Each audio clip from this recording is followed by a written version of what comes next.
as old as man.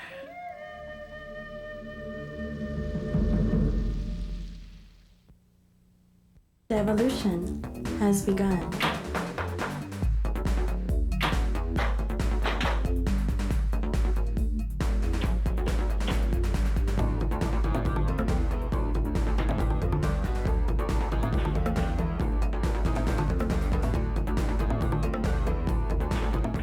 PSE, Archery for the next generation.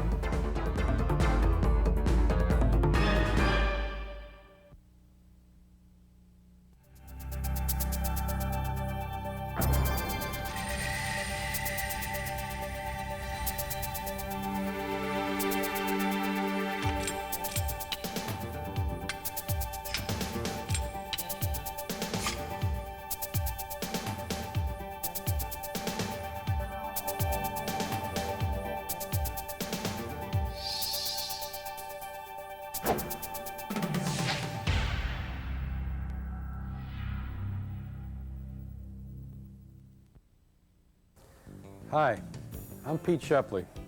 All of us here at PSE would like to thank you for buying a PSE bow. Our goal is to provide you with the best archery equipment at the best prices, backed by the best warranty and customer support service in the industry. If you ever have a problem or feel that we're not meeting that goal, please give us a call at 520-884-9065. We'll do our best to solve your problem immediately. Again, thanks for choosing PSE, and I hope you enjoyed the sport of archery as much as we do. We have provided this tape with your new bow as an owner's manual and an introduction to modern archery. This tape includes one of our most popular and informative video programs, The Basic Guide to Archery. There are 3 parts to this video. Part 1 will illustrate cable guard installation and how to adjust the draw length of your bow. Part 2 is PSE's Basic Guide to Archery. This program teaches you all about archery and how to set up your bow. Part 3 is an introduction to different types of accessories for your new bow.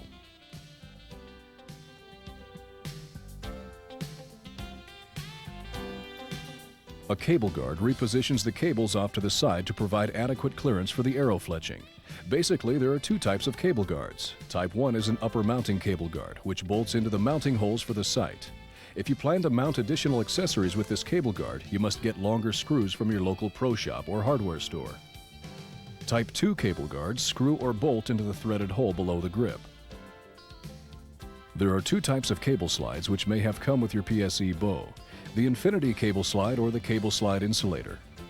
Install the cable slide insulator by clipping it to the cables and positioning it on the cable guard rod. The infinity cable slide will hold the cables on the inside or the outside of the cable rod. To install the infinity slide, slip the cables through the opening in the slide and position them into the cable slots. Loosen the hex screws holding the rod and remove the rod from the cable guard bracket. Insert the rod into the cable slide and replace it into the bracket. Rotate the rod so that the offset is at about 2 o'clock and tighten the hex screws. If you have an offset cable guard rod, you can loosen the set screws and rotate it to adjust for greater or less fletching clearance. It is not recommended to adjust a cable guard out to its farthest position because it can cause excessive wear of the strings or cables. There is no adjustment needed with a straight rod. Type 2 cable guards are screwed or bolted into the cable guard mounting hole below the grip. To install a screw-in cable guard, you should place a spacer such as a block of wood or a roll of duct tape between the cables and the string. A hex wrench set can also be used. Please put tape on the ends to avoid damaging the string and cables. This provides the space needed to install the rod. Thread the rod into the mounting hole and secure it by tightening the brass nut with a 9/16 wrench. Loosen the nut and rotate the rod to adjust for more or less fletching clearance.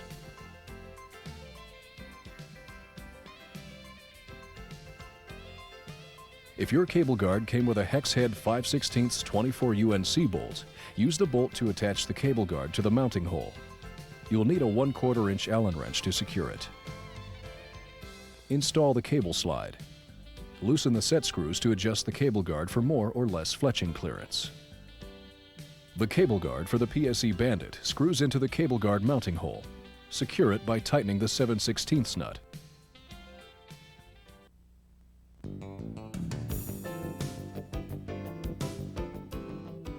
The correct draw length is one of the most important factors in achieving consistent accuracy. Some of PSE's eccentrics use draw length adjustment slots. The adjustment slots are convenient and easy to use. However, you must use a bow press to perform the adjustments. Draw length adjustment slots are found on the Vector series, the 3-stage, and the Synergy 3 wheels. From the factory, each draw length is generally set at the midpoint of that bow's draw length range. Using a bow press, you can move the bowstring from one slot to another. It is important to know that the changes in draw length will affect peak weight. For example, shortening the draw length reduces peak weight, while lengthening it increases peak weight. The adjustment slots allow you to increase or decrease draw length by 1 inch in 1/4 inch increments, except on the 3-stage eccentric, which adjusts in 1/2 inch increments. Moving the string toward the axle, 1 slot, on one wheel, shortens the draw length by 1/4 inch.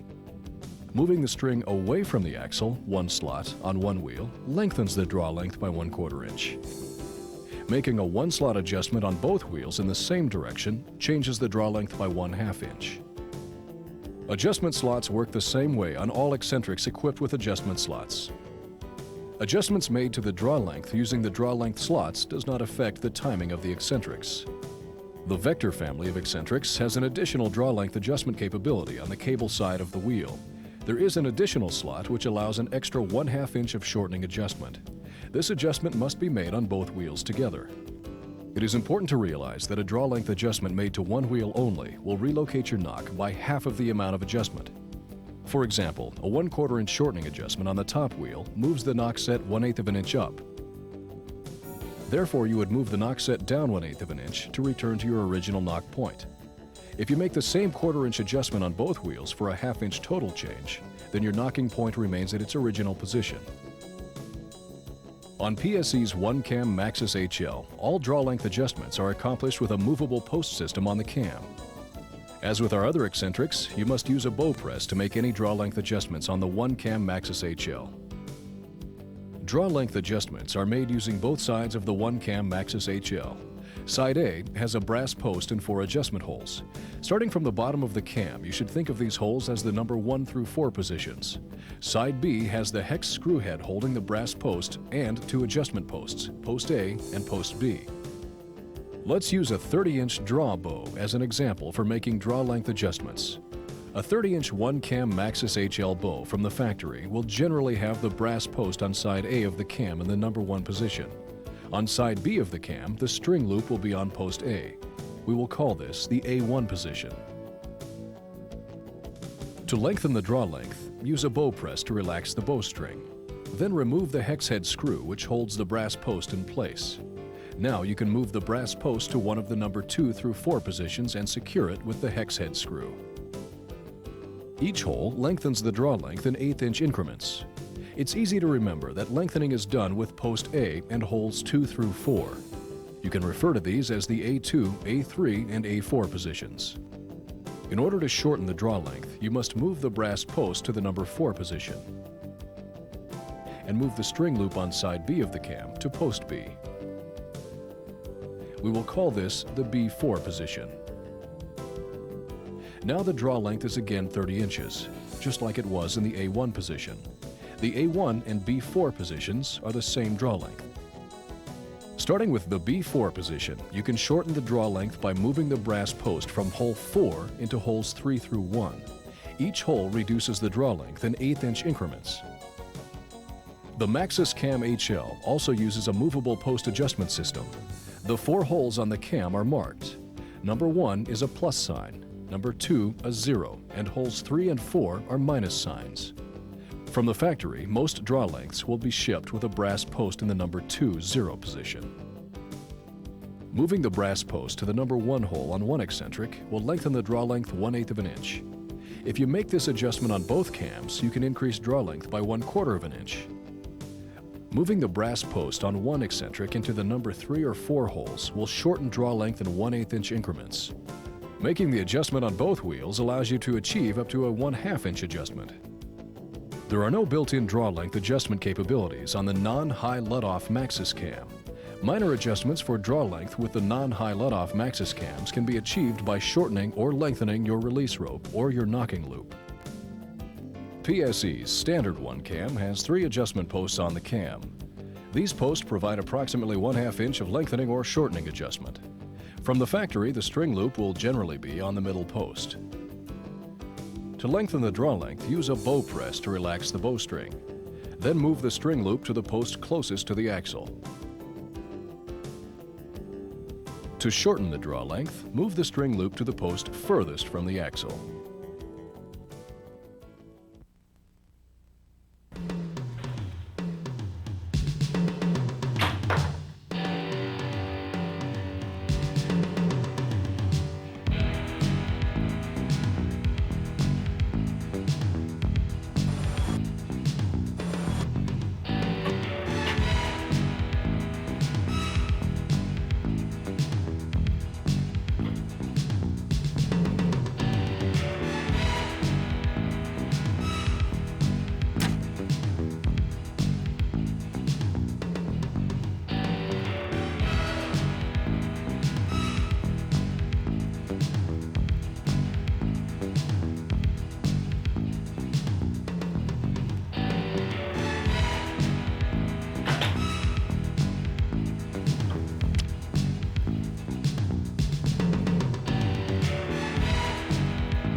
Welcome to PSE's Basic Guide to Archery.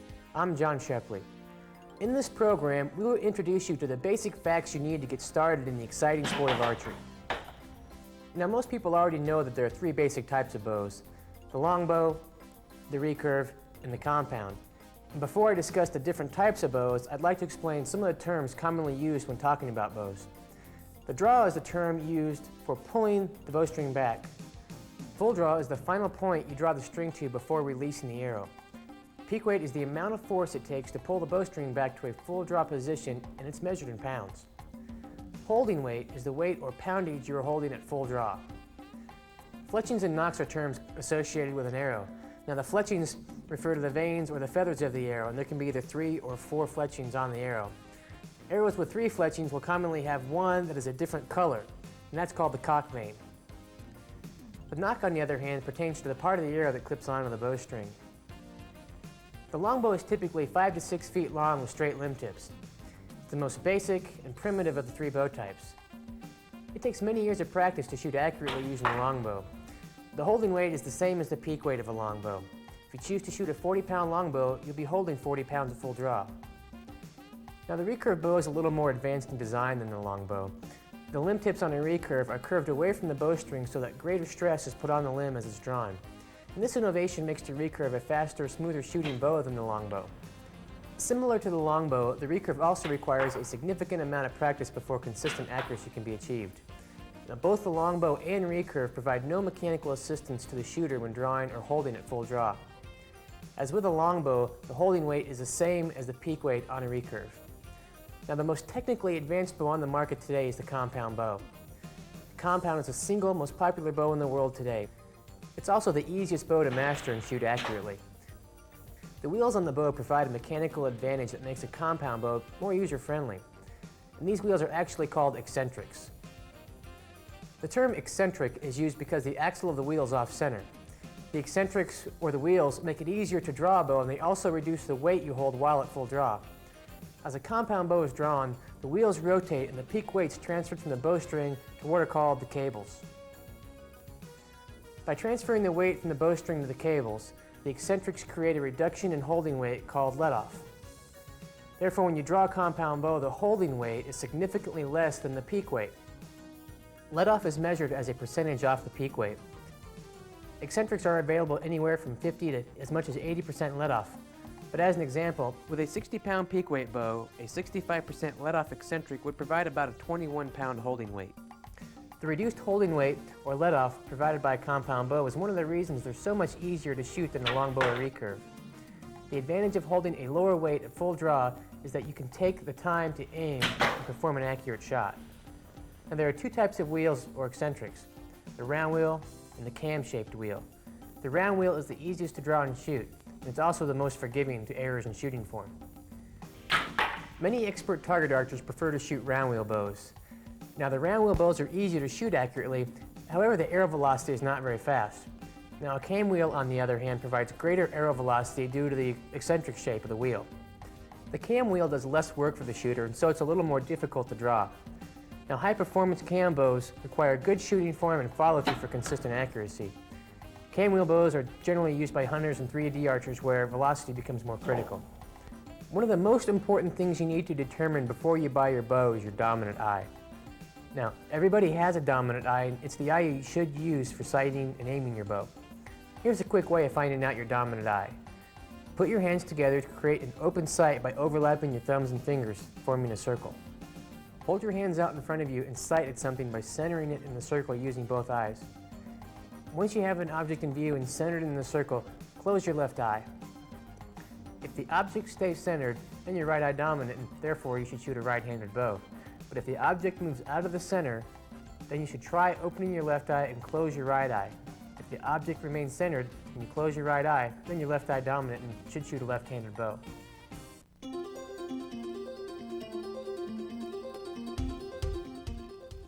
Here's a quick overview of the parts of a bow.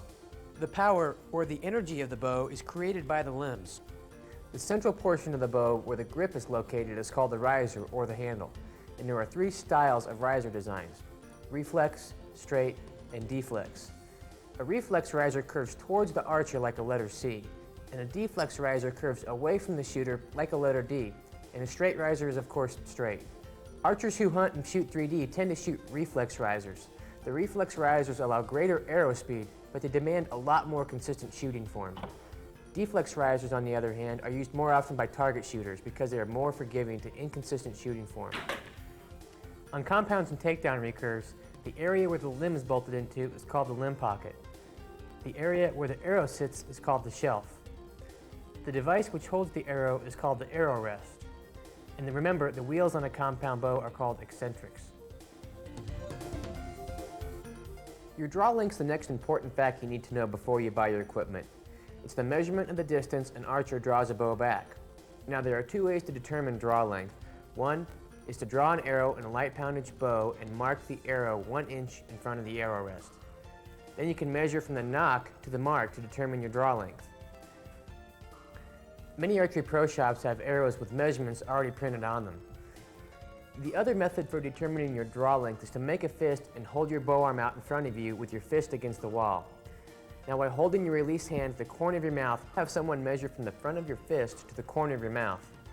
The eccentrics on most compound bows have a 2-inch draw length adjustment. As an adult, it's best to buy your bow with a draw length in the middle of the adjustment range so you can make minor adjustments if necessary. For children and young adults still growing, it's best to get the draw length set at the front of the adjustment range so the bow can grow with them. The next thing you need to determine is the maximum peak weight you can comfortably draw. If you try to draw a couple of different weight bows at a local pro shop, you'll quickly determine where your peak weight range should be. The most important thing to remember when selecting your peak weight is to choose one that you can draw comfortably. Don't choose a peak weight that's too much for you to handle. Now, most compound bows have an adjustment range of about 10 pounds. If 55 pounds is the maximum peak weight you can easily draw, then you should buy a bow with a 50 to 60 pound peak weight range. Recurves and longbows are not pre-built to specific draw lengths. You can draw the bow to just about any draw length. The peak weight on recurves and longbows is based on the weight at 28 inches of draw. If your draw length is more or less than 28 inches, then the peak weight will be more or less than that listed on the bow. Another important consideration when buying a bow is the type of shooting you plan to participate in. Is your interest in target shooting, hunting, or backyard fun, or a combination of these three? This decision will determine whether you need a competition bow or a hunting bow. And many hunting bows are versatile enough to shoot for competition as well.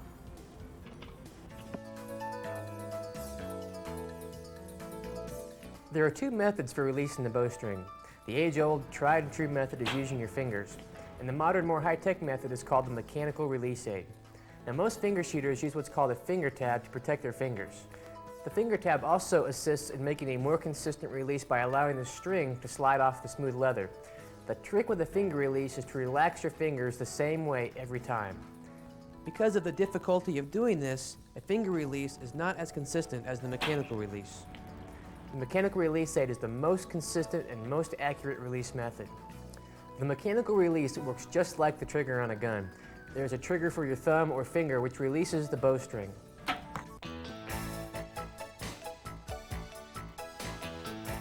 Okay, so you finally decided on a bow. Now you have to set it up to shoot your arrows. The first item you need is an arrow rest. Choosing an arrow rest can be really overwhelming for a beginner. It's best to rely on your pro shop staff for expert advice. And as a beginner, you want to get something that's not too complicated. Also, you want a rest which has good wide support for the arrow. Beginners usually don't draw very smoothly and the arrow can fall off if the rest is too narrow. And this can be really frustrating when you're first learning to shoot.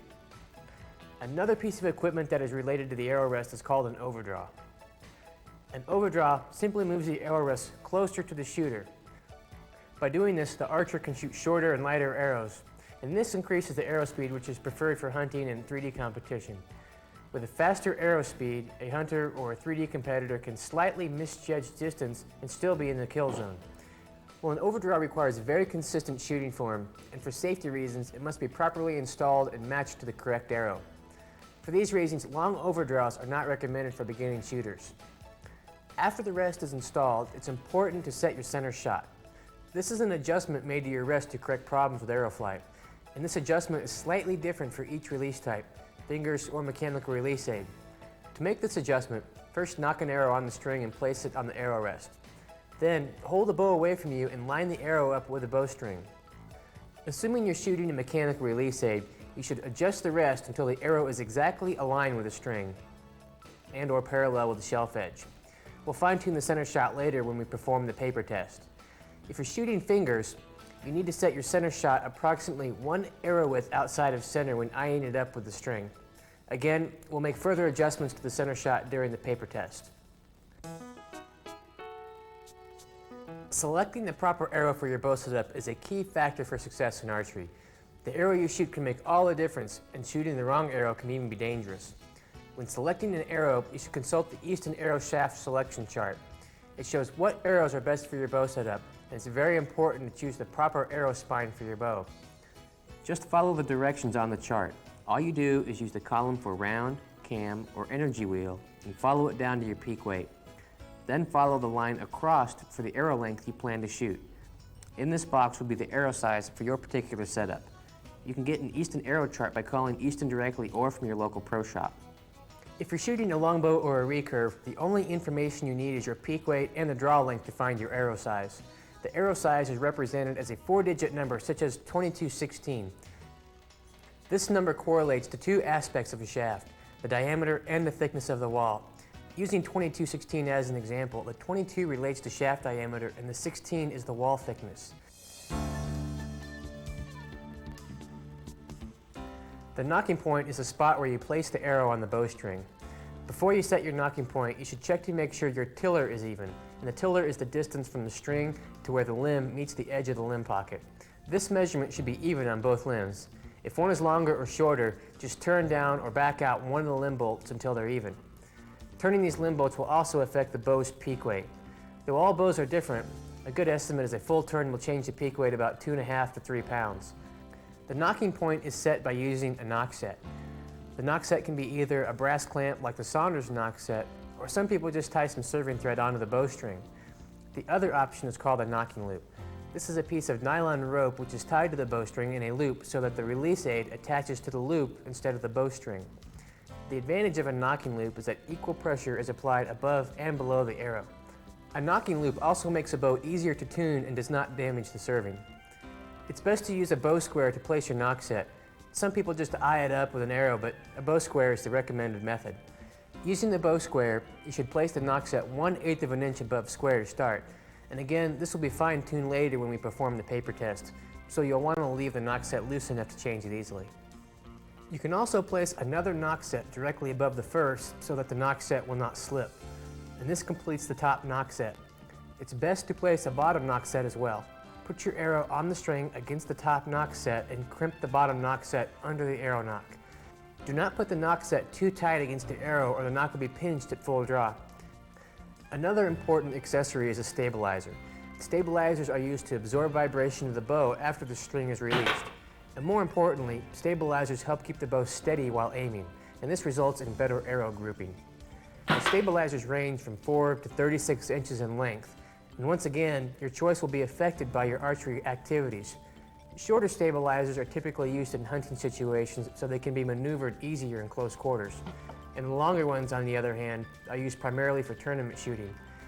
The stabilizer is installed by simply screwing it into the stabilizer socket on the bow. Your next concern will be a bow sight. There are many different styles of sights on the market, so don't get overwhelmed.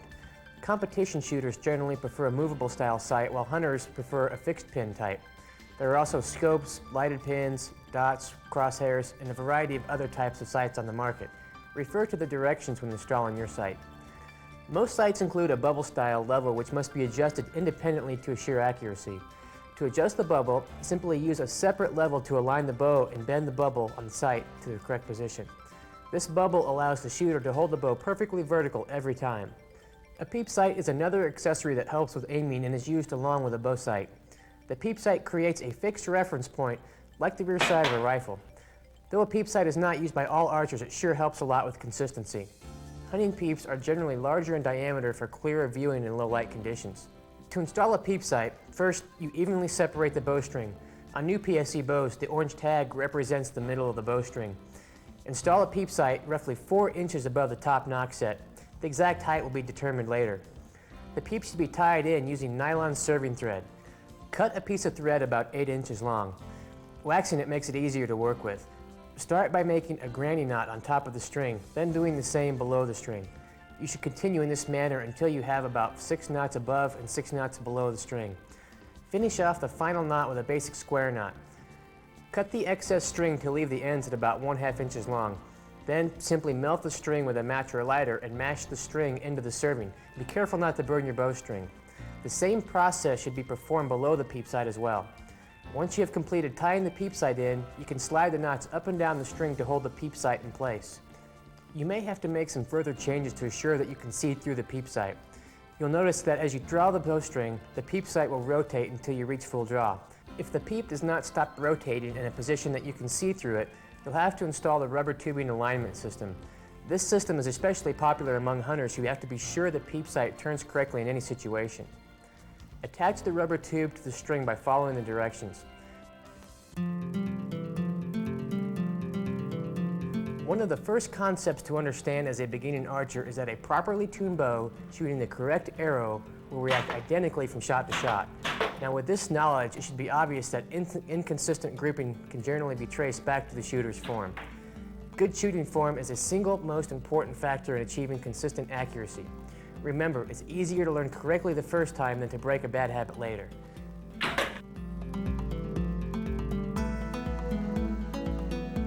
The first step in developing good shooting form is using the correct stance. The 3 basic stances in archery are the closed stance, the square stance, and the open stance. The closed stance begins with the feet about shoulder width apart and the bow arm closest to the target. The opposite foot, however, is dropped back, turning the back slightly toward the target. This is the least comfortable stance as it forces you to really turn your head to see the target. It also makes it more likely to hit your arm or your shoulder with a bowstring as it's released. For these reasons, the closed stance is the least popular of the 3. Many archers use an arm guard to protect their arm from being hit by the bowstring, regardless of the stance they use. The second stance is the square stance. Similar to the closed stance, the feet start about shoulder width apart. The back foot, though, is moved up so it's even with the front. This, in effect, lines the shooter's body up with the target.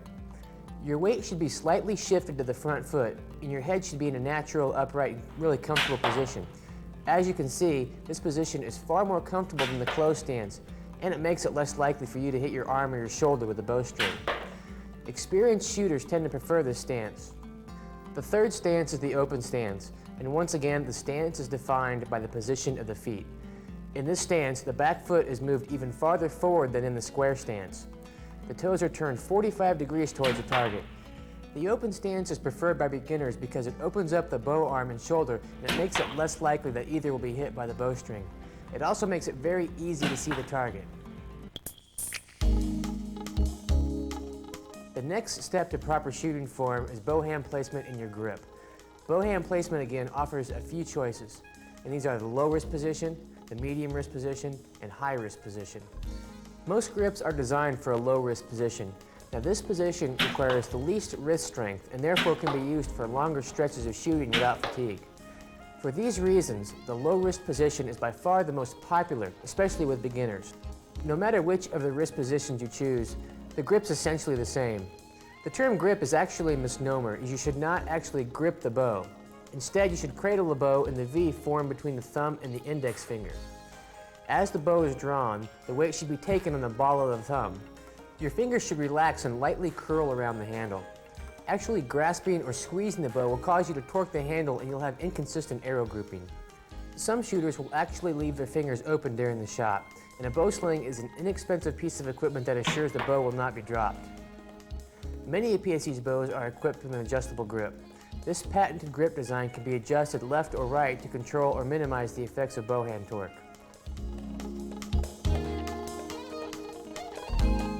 The next aspect of shooting is loading an arrow.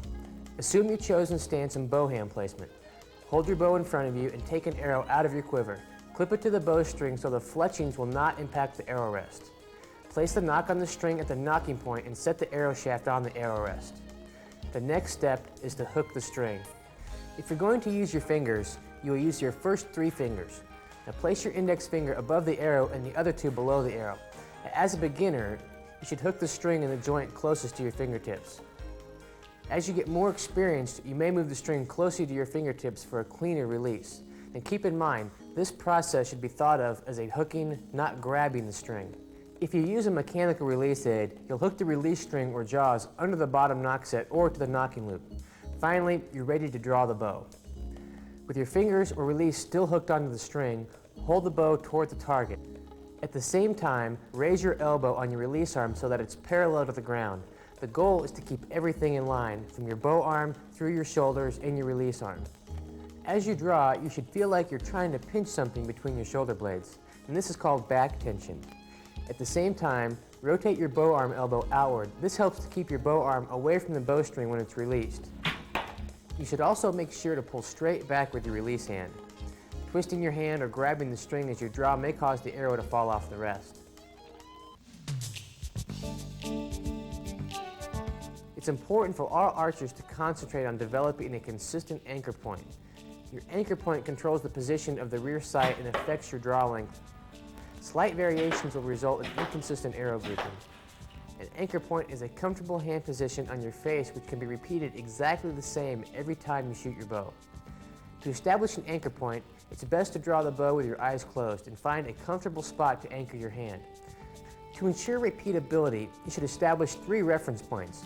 One of these points should be a bone-to-bone contact.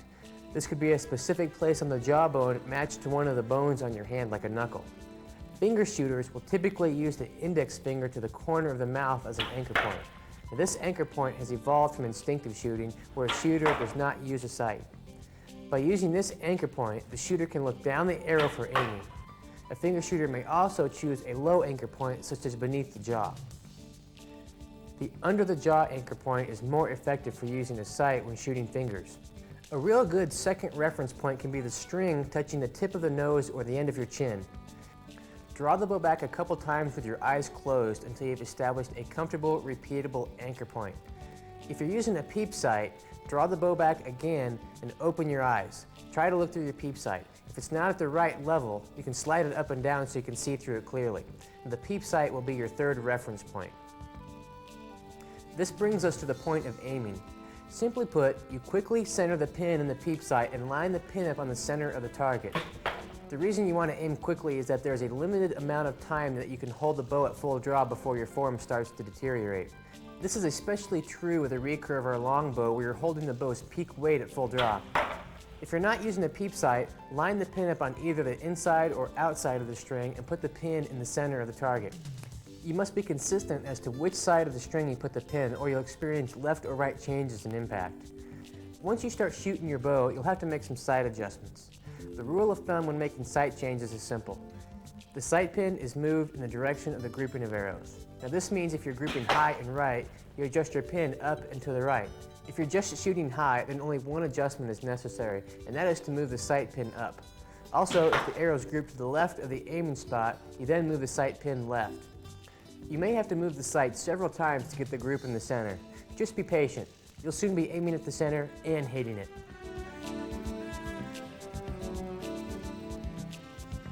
The release and follow-through portion of the shot is very critical to consistent accuracy. It's very important yet often overlooked, especially by the beginner. The main thing to remember is that the release should be executed in a relaxed, controlled manner. If you're a finger shooter, to release the bowstring, simply relax your fingers. Now, shooters using release aids should slowly squeeze the trigger and be sure not to punch the trigger.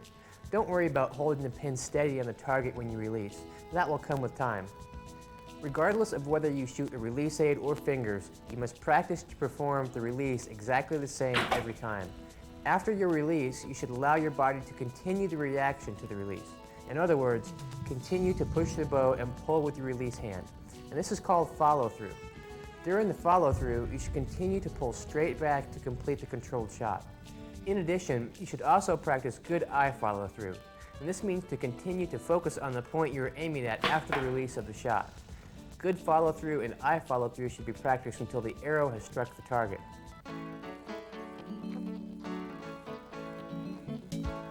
Now that you've learned about shooting form and proper arrow setup, you're ready to fine-tune your bow. The best test to perform is called the paper test. And this test is performed to have a visual representation of what the arrow is doing in flight. By shooting through paper, we can note problems in the arrow flight and make adjustments. The test is easily set up by suspending paper in a frame in front of the target. You can use whatever paper is readily available to you, like newspaper or computer paper. You begin by standing 5 to 10 feet away. While paying close attention to your shooting form and your release, simply shoot an arrow through the paper.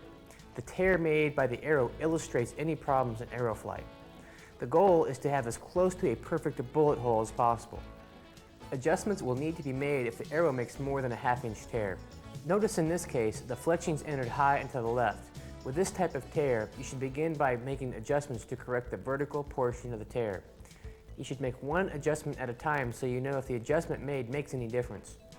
To bring the tear back to the center, move the knocking point down. Had the fletchings entered low, the knocking point would have to be moved up. It is recommended to make adjustments to the knocking point 1/8 of an inch at a time. Now, by shooting through the paper again, you will see the tear has moved more horizontal. It may be necessary to make several adjustments before you achieve the desired effect. Once the vertical tear has been eliminated, you should work on the left to right portion of the tear. For correcting a left or right tear, the adjustable grip and/or the center shot tuning on your bow are used.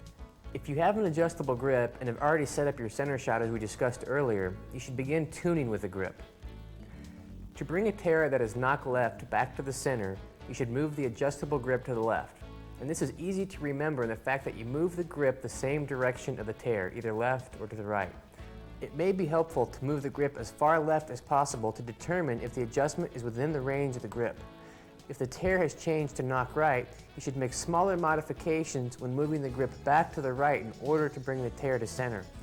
If the tear remains left after moving the grip as far left as possible, then the adjustments are beyond the range of the grip, and you can move on to adjusting the center shot. If you do not have an adjustable grip, or if the adjustment was beyond the range of the grip, you can continue your tuning with the arrow rest. Again, using the knock left tear that we began with, the arrow rest must be adjusted out from the bow. If the paper tear is knock right, then the rest must be moved in toward the bow. Again, a number of adjustments may be necessary to achieve the desired bullet hole effect. These instructions are for a right-handed bow, and a left-handed shooter should make the opposite adjustments.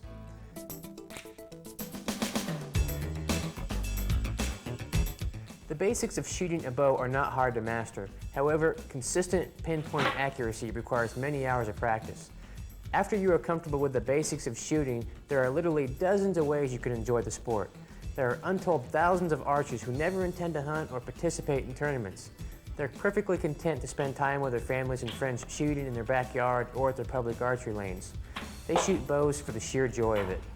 There's no winning or losing involved. They shoot because they like it and they have a great time. Of course, there are also many archers who enjoy the challenges of all the phases of the sport. The largest number of archers are bow hunters. There are several million hunters who take to the outdoors each year in the pursuit of game. Bow hunting is a part of most modern cultures, and the number of bow hunters has grown slightly over the past 2 decades. The most popular game animal is the white-tailed deer. However, there's not a game animal anywhere in the world that has not been hunted with a bow. Many hunters are starting to enjoy the challenges offered by hunting game birds. Turkeys have always been hard to harvest, even with a shotgun. Lyle Perrell, one of the premier turkey hunters with a bow, has taken over 40 of them in the past several years. If you're not a hunter and you think you might enjoy the excitement of competition, there are many challenging tournaments put on all over the world. The National Field Archery Association and the National Archery Association primarily promote tournaments that are target formats. And that is, they shoot at multicolored targets or at a spot of some kind. The National Archery Association is the governing body for all amateur archery tournaments in the United States, and this includes Olympic styles of shooting. By far the most popular types of tournaments today are 3D shoots. These are tournaments where the participants shoot at 3-dimensional foam animals set out in hunting terrain. Some of these tournaments are shot at unknown distances, and others are shot at measured distances that the archers know. The International Bowhunters Organization and the Archery Shooters Association are 2 of the main sponsors of 3D shoots. Each has local, regional, and national shoots each year that draw thousands of participants and pay out thousands of dollars in prize money. The latest tournament format to develop is the PSE Star Shootout. This shoot offers the novice as well as the world champion the opportunity to compete for prize money. Everyone has a chance to win money and prizes. The participants in these tournaments all have earned a ranking depending on their ability, and each archer shoots against archers with the same ranking individually and in team events. The prize money for beginners is the same as it is for the experts. The target is a 5-inch balloon and is shot from 40 to 60 yards. There are thousands of archers who enjoy the sport just from the pleasure they get from shooting their bows. Many of them are backyard shooters who never go anywhere else for the sport. They've made it a family sport and shoot several times a week in their own backyard or with friends. Others have joined an archery club and shoot on the club range. They never intend to get involved in tournament shooting or hunting, but enjoy getting out in a different setting either on the range or at neighborhood club ranges. There are many commercial indoor ranges that offer league shooting, tournaments, archery instruction, and just fun shooting that does not involve the pressures experienced in tournaments. Many archers who shoot just for fun play games such as tic-tac-toe, 8-ball, hanging balloons, or they make up any other ingenious game they can think of. As you can see, archery is a sport that can be enjoyed by almost anyone. Age is not a barrier for shooting, and some of the best shooters in the world are women. People who are physically challenged also find that archery is a sport they can participate in very successfully, and not just in the backyard. Many of them are very accomplished tournament archers and bow hunters. There are limitless opportunities for fun, new friends, and personal satisfaction through the sport of archery. Get started right by seeing your nearest archery pro shop, and you'll be on your way to a lifetime of fun and challenges. PSE offers you a complete line of archery accessories to help you enjoy the sport. Every PSE arrow rest or bow sight is designed to lock into a PSE bow with our patented Posi-Lock mounting system. This system ensures secure, consistent mounting that doesn't come loose. Accessories cannot change position even if they are removed and replaced. You can be sure that you've got the best equipment for your bow because all PSE accessories are designed to work together as integral components of a PSE bow. PSE's arrow rests and overdraws have been the standard of the industry for many years. The new CF Micro Adjust arrow rest allows fast, easy vertical and horizontal adjustments for tuning. Convenient adjustments which lock in place make this rest great for hunting or competition. The CF Universal Arrow Rest is one of the simplest, most affordable arrow rests on the market. Precision engineering and a simple, reliable design make this rest an excellent value. PSE's new Python Rest is a TM-style launcher on a universal mount that will fit any bow on the market today. Quick, easy adjustments combined with a rugged anodized aluminum body make this rest an inexpensive, versatile performer. Simple and affordable are the key features of PSE's new Sentry Arrow Rest. This basic and dependable design has the precision and quality you expect from PSE. If you're looking for high-performance accessories, PSE's overdraws provide many options. The new CF Micro Adjust overdraw provides quick micro-adjusting capability for vertical and center shot tuning. Convenience and dependable precision design make this the best overdraw for adding speed to your bow. The new Universal Overdraw is perfect for the set-it-and-forget-it archer. Ease of use, simplicity, and dependable stay-put design ensures years of reliable performance.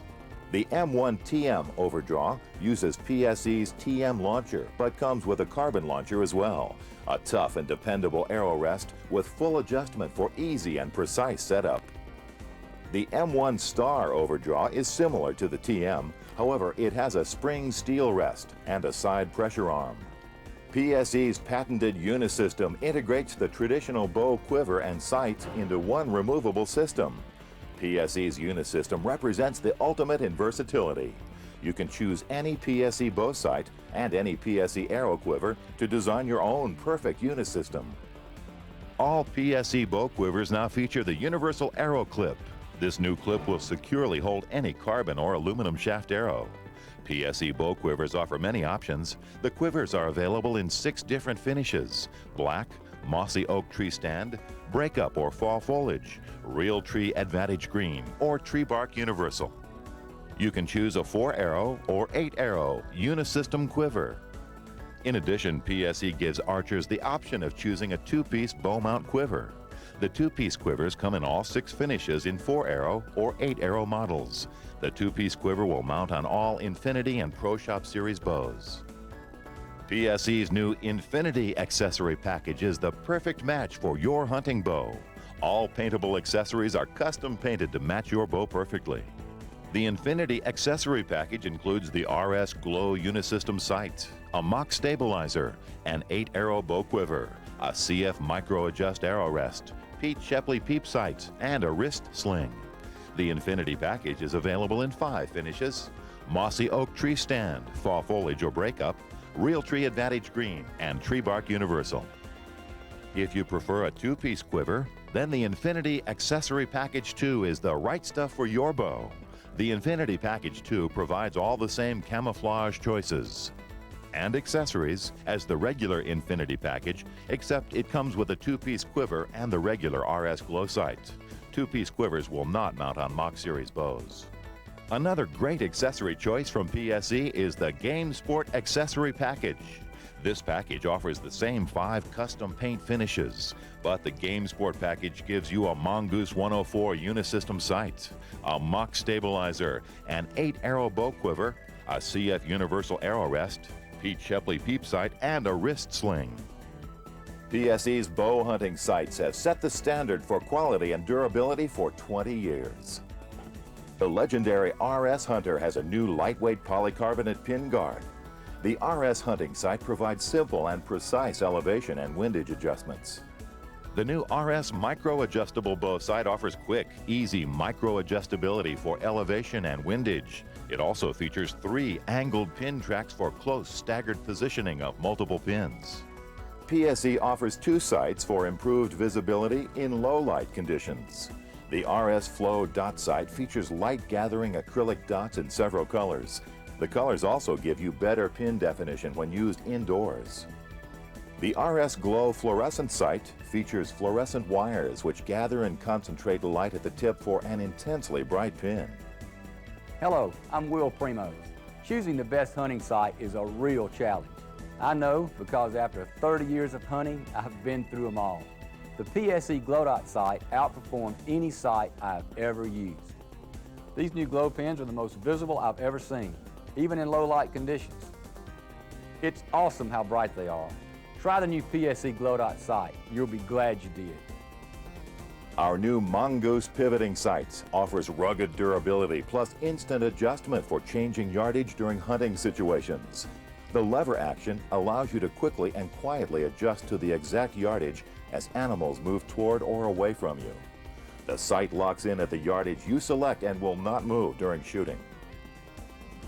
I've been shooting one of these pivoting sights now for about 6 years, and from a bow hunting standpoint, I found it's made me a lot more accurate shooter in the field.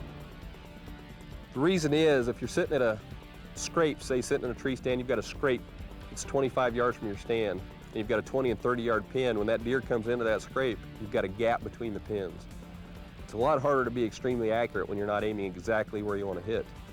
With the adjustable sight, you set your sight for 25 yards, boom, the shot's right there.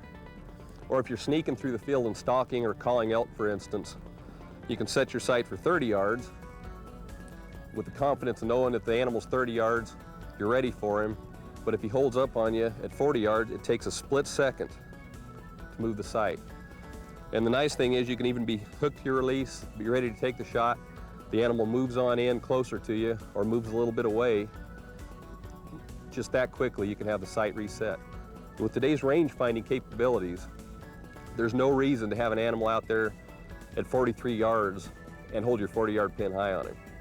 It's much better to range him, set your sight at 43 yards, and have the confidence when you release that arrow that it's going to go right where your crosshair's sitting.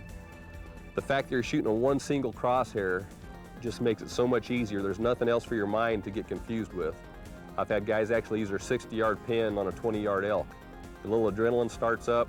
Boy, they get up there, they got a whole bunch of pins, all they remember it's one on the end, so they grab the wrong one. There's so many things that could happen, and this makes you think and makes you take that extra second that'll calm you down a little bit.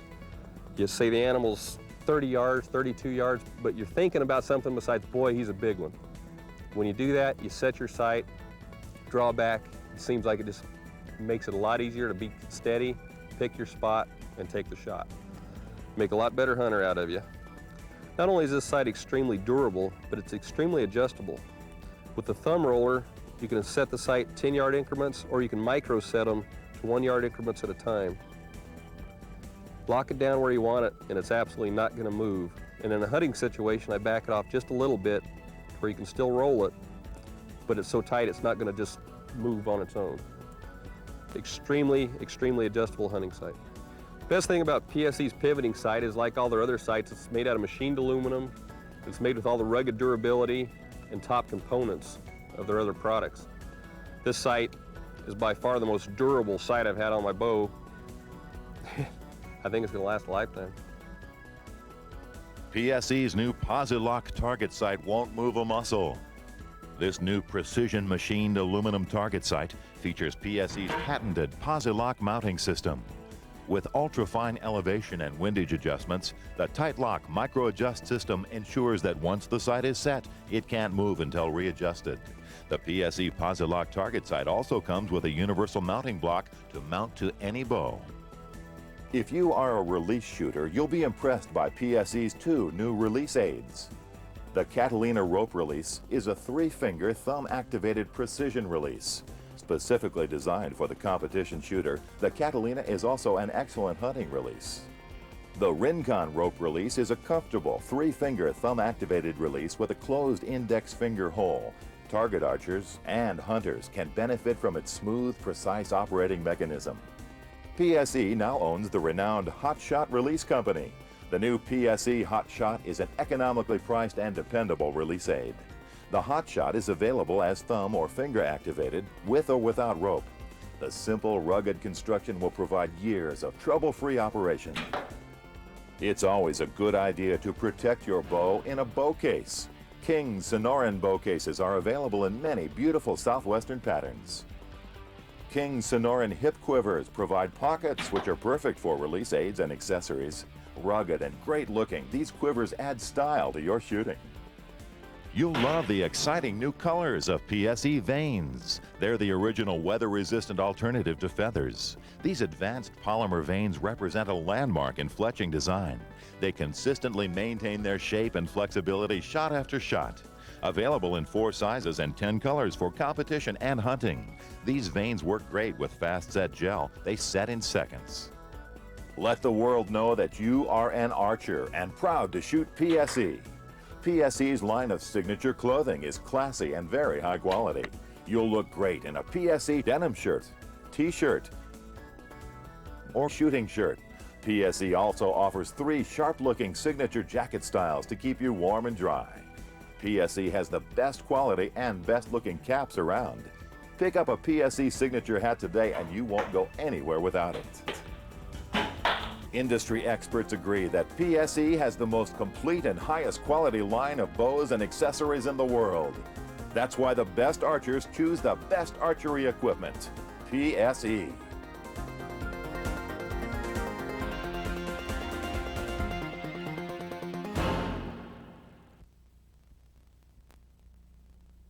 Take your shooting to a new plateau with PSE's Shooter School. So you bought the best equipment, and you've gotten pretty good with it.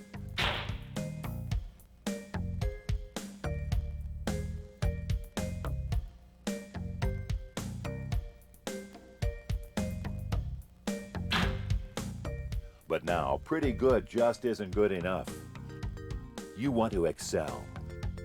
You want more from yourself and your equipment.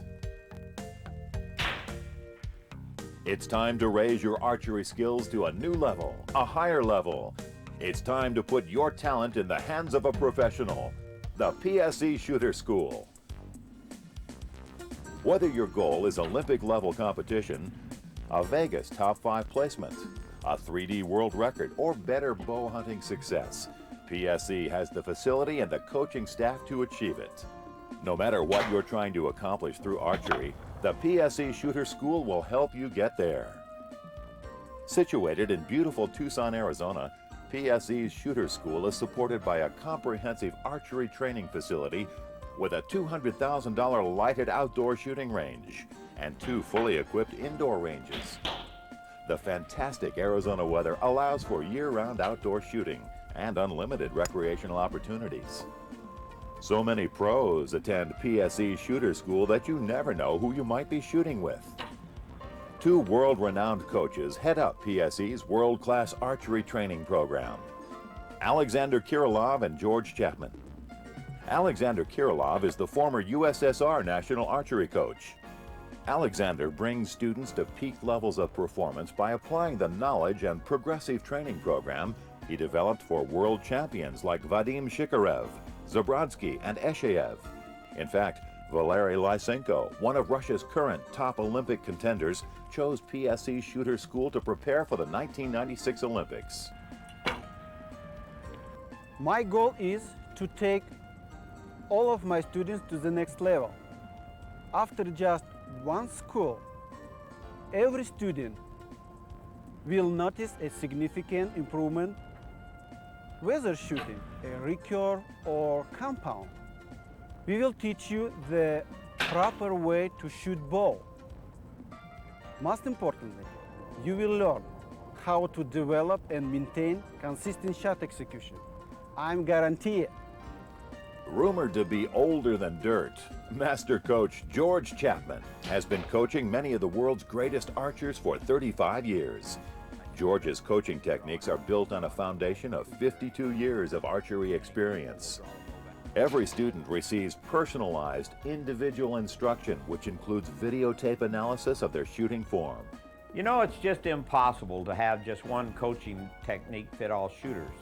A good coach must have experience and be creative. In order for the coach to be effective, he must be able to improvise and adopt a technique suitable to each individual's needs. And that's what we have here at PSE, and that's why they keep coming back. PSE's Shooter School immerses students in such topics as setting realistic goals and tailoring your equipment to achieve them, mental preparation and controlling emotions, shooting form and bow tuning, how, what, and where to practice, and one of the most important, knowing your shot. These topics are used to address problem-solving issues such as target panic, trigger punching, bow hand torque, holding steady, buck fever, and tournament pressure. Another service provided by PSE's Shooter School is that the schooling continues long after class is over. George and Alexander develop simple take-home practice and training regimens for each student. PSE Shooter School goes the extra distance to provide students with all the support they need to excel in the sport of archery. In fact, if a PSE Shooter School student develops a problem after the class has ended, George and Alexander will analyze a videotape of the shooter, and in most cases they can solve the problem over the phone at no charge.